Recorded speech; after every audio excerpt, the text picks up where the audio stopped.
बोलो शनिदेव महाराज की जय। प्यारे दोस्तों, धार्मिक कथाएं चैनल में आपका हार्दिक स्वागत है। दोस्तों, आज मैं अपनी वीडियो में आपके लिए लेकर आई हूँ शनिवार की कथा। दोस्तों, शनिवार का दिन न्याय के देवता शनिदेव को समर्पित है। शनि को कर्म फलदाता माना गया है, जो लोगों को उनके अच्छे बुरे दोनों कर्मों का फल देते हैं। अगर जातक की कुंडली में शनि की दशा शुभ हो तो व्यक्ति खूब तरक्की करता है। वही अगर शनि पीड़ित है तो व्यक्ति को तमाम कष्टों का भी सामना करना पड़ता है। ऐसे में हर व्यक्ति चाहता है कि उस पर शनि की कृपा दृष्टि सदैव बनी रहे। शनि को प्रसन्न करने के लिए शनिवार व्रत बेहद लोकप्रिय है। जय व्रत करने से सारे दुख संकट पीड़ा दूर हो जाते हैं। घरों में सुख शांति समृद्धि का आगमन होता है। दोस्तों, आइए जानते हैं शनिवार की कथा, महत्व और नियम की है।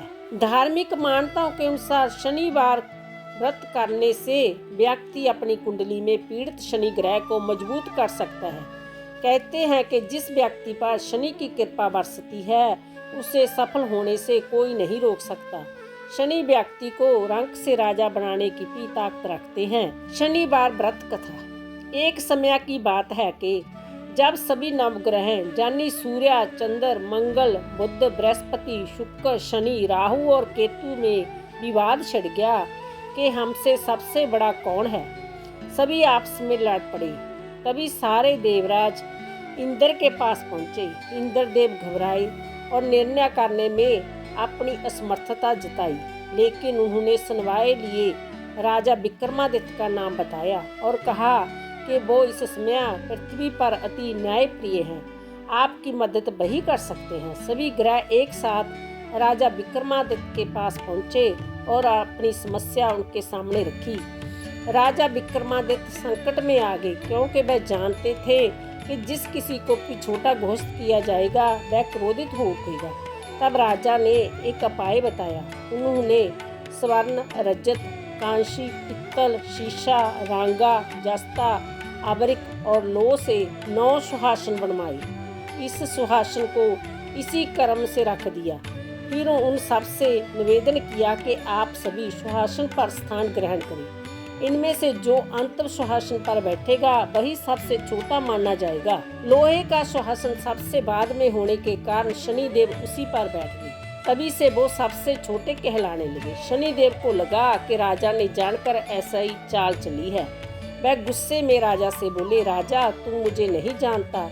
सूर्य एक राशि में 1 महीना, चंद्रमा 2.25 महीना 2 दिन, मंगल 1.5 महीना, बृहस्पति 13 महीने, बुध और शुक्रवार 1-1 महीना विचरण करते हैं। लेकिन मैं 2.5 से 7.5 साल तक एक ही राशि में रहता हूँ।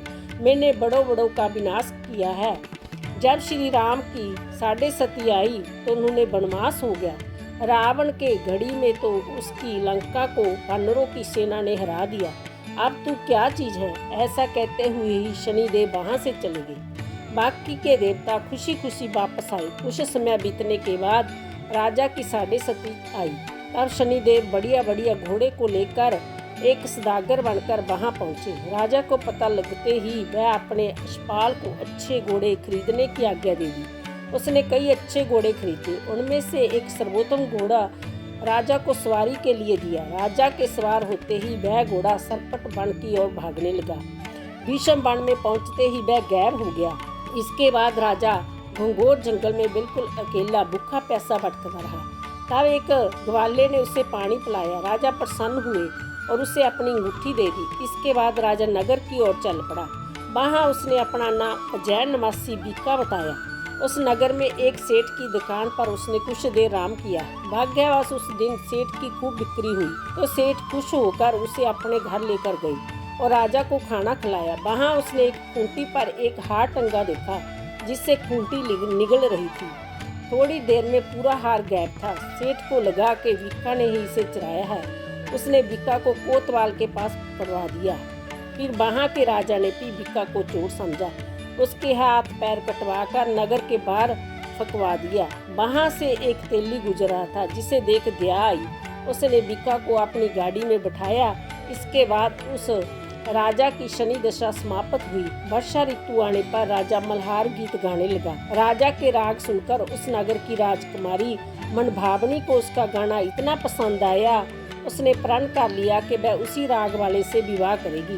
राजकुमारी ने अपनी दासी को राग गाने वाले को ढूंढने भेजा। दासी ने पता लगाकर राजकुमारी को बताया कि वह एक अपाहिज है, लेकिन राजकुमारी तब भी उसी से विवाह पर अड़ी रही।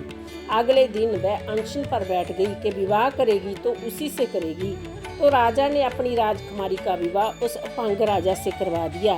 तब एक दिन राजा के सपन में शनिदेव ने कहा, राजन देखा, मुझे छोटा बताकर तुम्हें कितना दुख झेलना पड़ा। राजा ने उनसे क्षमा मांगी, प्रार्थना करते हुए कहा कि हे शनिदेव, जय दुख किसी और को ना दें।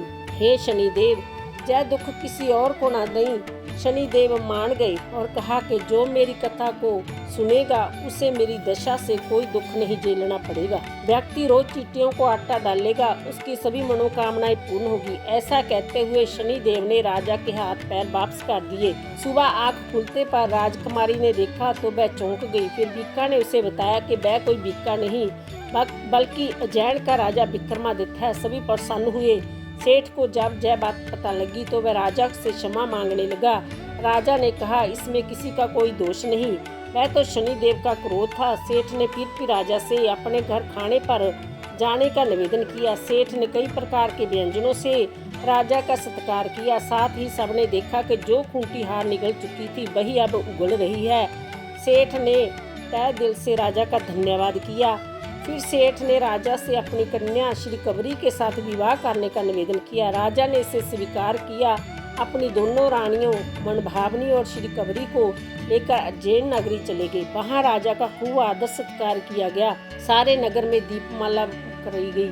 राजा ने पूरे नगर में घोषणा की कि मैंने शनिदेव को सबसे छोटा बताया था, जबकि वही सर्वोत्तम है। सारे अच्छे बुरे कर्म के कारक शनिदेव है। तब से सारे राज्य में शनिदेव की पूजा और कथा नियमित रूप से होने लगी। माना जाता है कि जो भी शनिदेव की इस कथा को सुनेगा उसके सारे दुख दूर हो जाएंगे। दोस्तों शनिवार को जल्दी उठकर स्नान करें, स्वास्थ्य कपड़े पहने, उसके बाद पीपल वृक्ष को जल अर्पित करें। पीपल के वृक्ष को जल अर्पित करने के बाद उसे एक दीप जगाए। फिर काले तेल, काले वस्त्र आदि से शनिदेव की पूजा करें। पूजा करने के बाद शनिदेव के 10 नामों का स्मरण करें और शनि मंत्रों का जाप करें। दोस्तों शनिवार के दिन शनिवार की कथा सुनने से शनि दोष समाप्त होता है। जहाँ तक कि भविष्य में आने वाले बुरे प्रकोप से भी बचा जा सकता है। शनि की 7.5 और भैया से छुटकारा मिलता है। इसे नौकरी और व्यापार में लाभ मिलता है। इसके अलावा सुख समृद्धि और मान सम्मान में बढ़ोतरी होती है। शनिवार के दिन व्रत रखने से घरों में सुख शांति बनी रहती है। साथ ही साथ धन यश की प्राप्ति होती है। मान्यता है कि इस दिन कथा सुनने से दुर्भाग्य की सौभाग्य में बदल जाता है। दोस्तों मान्यता है कि इस दिन व्रत रखने से और कथा सुनने से दुर्भाग्य भी सौभाग्य में बदल जाता है। दोस्तों शनिवार के दिन तामसिक वस्तुओं का सेवन न करें। पीपल वृक्ष में जल अर्पित करें। किसी के प्रति द्वेष की भावना न रखें। इस दिन गरीबों और जरूरतमंदों को दान जरूर करें। इसके अलावा इस दिन चींटियों को आटा जरूर डालें। शनिवार के दिन फलाहार पर ही व्रत रखना चाहिए। व्रत के दूसरे दिन शनिदेव की पूजा के बाद ही व्रत